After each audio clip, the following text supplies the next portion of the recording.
이 자동차가 어느 정도의 돈을 여러분들로부터 뺏어가는지 제가 몇 번을 말씀드렸습니다.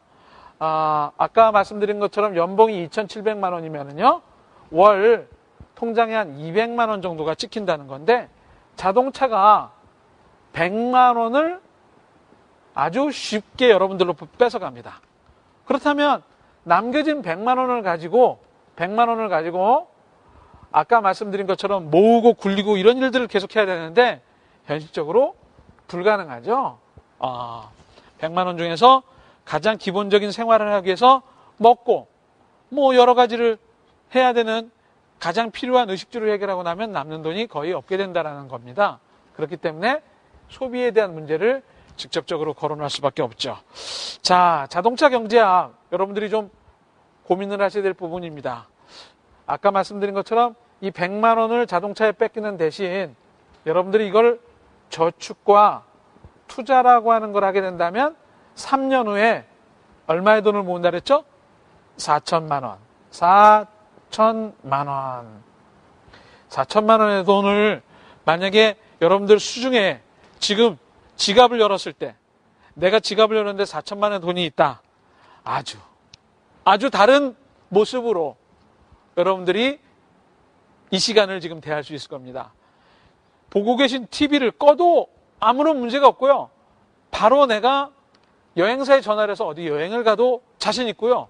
아니면 이번 달 휴가를 내고 출근을 안 해도 여러분들이 자신 있을 정도로 돈이 주는 매력과 마력에 충분히 만끽할 수 있는 정도의 돈이 4천만 원입니다. 3년 후에 20대가 4천만 원을 통장이나 지갑에 넣고 있다. 마음의 여유가 하늘을 날듯이 상당히 다른 위치에 있게 되는 것을 경험해 볼 좋은 기회라고 생각을 합니다. 한번 해보시죠. 이 방송을 보시는 20대 분들이 계신다면 한번 자동차를 포기하고 3년 후에 4천만 원이 통장에 있으면 여러분들이 지금 자동차 매장에 가서 바로 원하는 차를 가질 정도의 그런 자신감과 분명한 열정이 그 안에 있을 정도로 다른 모습일 거라고 생각을 합니다. 그래서 이 소비라고 하는 것을 여러분들이 고민하게 될 때 분명히 마음속에 가져야 될 것은 자동차 경제학에서 주는 교훈이 여러분들한테 있다는 겁니다. 그 말은 가계부를 쓰건 자동차에 대한 생각을 하건 여러분들이 분명히 많은 것들을 남겨야 된다는 겁니다. 잉여자금이라고 제가 말씀드렸는데 잉여자금을 어떻게 써야 되는지는 차후에 말씀드리고 남기세요. 돈을 남기지 않으면 무엇 할 수 없습니다. 재테크 저한테 아무리 좋은 방법을 물으셔도 제가 드릴 말씀이 없다고 몇 번을 말씀드렸죠. 그렇지만 자기 투자는 굉장히 훌륭한 소비입니다. 여러분들의 미래의 몸값을 올리기 위해서 애를 써야 되는 거, 어학, 컴퓨터 필요한 모든 것이 있다면 더 많은 소득을 얻기 위해서 여러분들을 위한 투자를 하세요. 그것은 굉장히 좋은 소비입니다. 자동차에 비해서 상대적으로 그렇다는 이야기겠죠. 자, 제가 20대 분들한테 가이드라인을 하나 드리겠습니다. 여러분들이 잉여자금 관리라는 말은 통장에 찍히는 돈의 70% 정도를 남기는 것을 잉여자금이라고 말씀을 드리고 싶어요. 왜냐하면 지금 여러분들이 70%를 남기지 않으면 결혼하고 나면 좀 줄어들고 첫 아이를 낳으면 조금 더 줄어들고 둘째 아이를 낳으면 좀 더 줄어드는데 내가 지금 50% 40% 남기면 충분하잖아. 그렇지만 10%씩 줄어들었을 때 둘째 아이를 낳고 나면 여러분들은 저축할 여력이 하나도 없다라는 겁니다. 그렇기 때문에 70%의 돈을 남겨야지 60%, 50%, 40% 결혼하고 나서 아이를 출산하고 나서 30%, 40% 정도의 저축을 하기 위해서는 지금 70%의 돈을 남기십시오. 200만 원 소득자라면 27, 24, 140만 원을 남기고 60만 원 가지고 살아보세요. 힘들 것 같지만 제가 만나는 신입사원들 교육을 하고 나서 몇 달이 지난 다음에 60만 원 가지고 못 살겠습니까? 충분히 가능하다는 결론을 얻었기 때문에 제가 여러분들한테 자신 있게 얘기합니다. 기억하세요. 70%의 자금을 남겨서 100만 원을 버는 사람이 70만 원을 남겨서 잉여자금의 70%는 20대에게 가장 중요한 문제인 결혼 자금을 만드세요. 그러면 결국 내가 버는 돈의 50%, 70%의 돈 중에서 70%의 돈이라면 결국 50%의 돈을 가지고 결혼 자금을 마련하는 겁니다. 반드시 기억하셔야 됩니다. 첫 월급을 가지고 3년, 늦어도 5년 이내에 내가 사랑하는 사람과 결혼을 하기 위해서는 결혼 자금의 70%의 돈을 꼭꼭 묶어야 됩니다. 괜히 엉뚱하게 다른데, 특별히 보험회사 사람들한테 많은 돈을 빼앗기시면 여러분들 결혼 못 하십니다. 그렇기 때문에 결혼 자금의 70%, 그 다음에 어차피 오게 되는 주택의 문제, 자녀 교육의 문제, 은퇴의 문제, 20% 정도의 돈을 여러분들이 조금씩이라도 조금 배정을 하기를 원하고, 그 다음에 마지막으로 보장성 보험의 10%, 잉여 자금의 10%를 여러분들이 관리를 하신다면 아마 20대를 위한 적절한 소비와 잉여 자금 포트폴리오에 대한 기준들은 가질 수 있을 거라고 생각이 듭니다. 자, 그러면 이제 제가 여러분들한테 마지막으로 몇 가지의 당부를 해야 될 것 같습니다.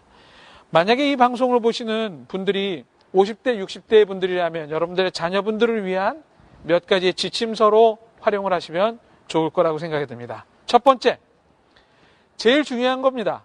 여러분들 스스로의 라이프 사이클을 한번 생각해 보십시오. 아, 나는 은퇴가 없을 거야. 내가 아이를 언제 낳아가지고 교육을 시킬까? 그렇지만 여러분들 어른들한테 물어보면 금방 옵니다. 금방 오기 때문에 지금 첫 월급을 받는 시점에서 여러분들의 라이프 사이클을 생각해 보라는 겁니다. 라이프 사이클은 결혼과 주택, 자녀 교육과 은퇴, 그리고 여러분들이 남과 다르게 특별히 하고 싶은 별도의 재무 목표가 있으시면 그 재무 목표까지 고려해서 라이프 사이클에 올려놓기를 기대합니다. 자, 그리고 필요 자금을 계산해 봅니다. 여러분들 20대 분들한테 가장 중요한 문제가 아까 결혼이라고 말씀드렸습니다. 첫 월급을 받고 내가 경제활동을 시작하면 사랑하는 사람과 가정을 꾸미고 싶죠. 그러면 결혼 자금이 필요한데 결혼 자금은 3천만 원, 5천만 원 정도로도 가능할 수도 있습니다. 그렇지만 주택과 자녀 교육 은퇴는 그것의 10배인 3억과 5억 정도의 돈들이 각각 필요하기 때문에 진짜 필요 자금은 이때부터 여러분들을 괴롭히기 시작할 것입니다. 계산해 보시죠. 내가 살고 싶은 어느 동네의 그 집, 지금 여러분들이 부모님 집에서 살고 있다면 그 집은 과연 어느 정도의 돈이 있어야 내가 소유할 수 있는지, 아이들 교육은 어느 정도의 자금이 나를 기준으로 해서 들어갔는지, 또는 우리 부모님을 기준으로 해서 은퇴 자금이 얼마 필요한지 계산을 한번 해보시기 바랍니다. 인생은 어쩌면 여러분들을 위기 속으로 몰아넣을 수도 있죠. 위기감, 바로 여러분들이 정신 차리고 인생을 정확하고 확실하게 살아가는 좋은 모티브가 될 거라고 생각을 합니다. 자, 또 두 번째, 인생의 선배들에게 지혜를 구하라. 이건 뭐라 그럴까요? 요새 멘토라고 하는 거 여러분들이 들어보셨나요? 멘토? 20대 여러분들에게 여러분들의 멘토는 누구입니까? 부모님? 괜찮습니다. 또는 선배? 좋습니다. 교수님? 괜찮습니다. 여하튼 여러분들의 직장 상사, 선배, 교수님, 부모님, 인생의 멘토는 분명히 있어야 됩니다. 없다면 여러분들 인터넷 검색을 해서라도 찾으십시오.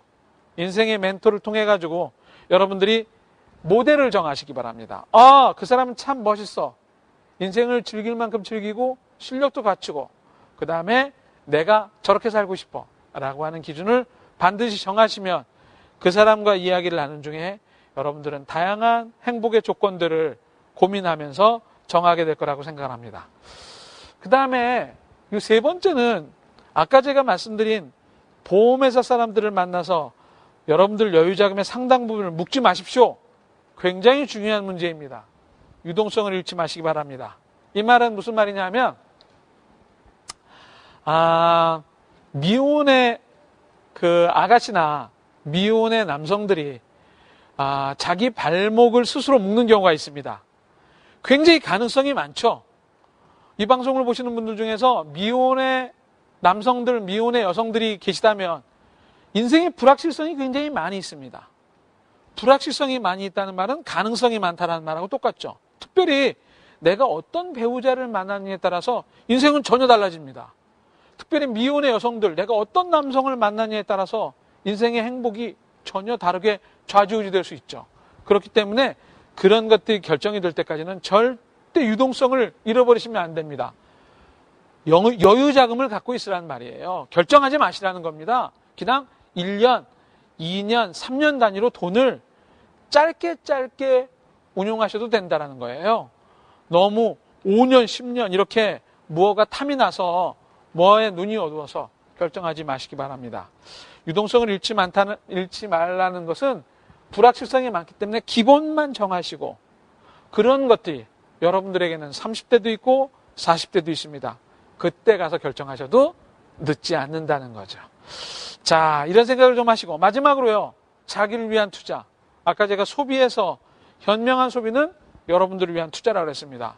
이 자기를 위한 투자는 아무리 해도 아깝지 않습니다. 물론 가장 중요한 문제들을 놓칠 정도로는 하지 마시고요. 그렇지만 여러분들을 위한 투자는 필수입니다. 그것이 더 많은 돈을 벌고 더 많은 인정을 받고 여러분들의 몸값을 높이기 위한 거라면 여러분들은 반드시 이 투자는, 이 소비는 필수라고 생각을 하는 거죠. 여러분들이 몸값을 올리고 그 다음에 공부를 하고 그 다음에 공짜 점심은 없다라는 것, 이런 것들을 이해하고 하는 데는 반드시 중요한 여러분들의 가치를 높이기 위한 작전입니다. 전략이고 전술이라는 거죠. 자, 20대가 무엇을 고민하고 어떤 돈에 대한 생각을 하셔야 되는지는 제가 지금 짧은 시간이지만 말씀드리는 동안에 여러분들에게 무언가 생각의 구도가 잡혔을 거라고 생각합니다. 돈에 대한 이해, 기본적인 이해를 하지 않고서는 여러분들은 돈에 끌려가는 삶을 지속적으로 살 수밖에 없습니다. 돈에 대한 이해, 아까 말씀드린 것처럼 원칙과 기준을 정하신다면 여러분들은 아마 30대가 20대보다 더 나았고 40대는 어쩌면 편안하고 50대는 즐길 수 있는 또는 여러분들이 원하는 삶을 가질 수 있을 거라고 생각합니다. 자, 그 먼 미래를 위해서 여러분들의 20대를 잘 쓰시기 바라고 20대를 위한 시간을 이 정도로 줄이는 게 좋을 것 같습니다. 좀 더 부족한 사항은 여러분들은 책을 보실 수도 있고요. 인터넷을 검색할 수도 있고요. 많은 정보를 얻을 수 있습니다. 거기에서 참고하시기 바랍니다. 자, 약간의 준비가 여러분들에게 전혀 다른 인생을 가져다 줄 수 있다는 생각을 하시고 멋진 20대를 위해서 여러분들의 인생을 또 노력을 하시기 바랍니다. 엉클존은 다음 시간에 30대를 위한 준비를 가지고 여러분들을 찾아뵙겠습니다. 좋은 시간 되십시오. 감사합니다.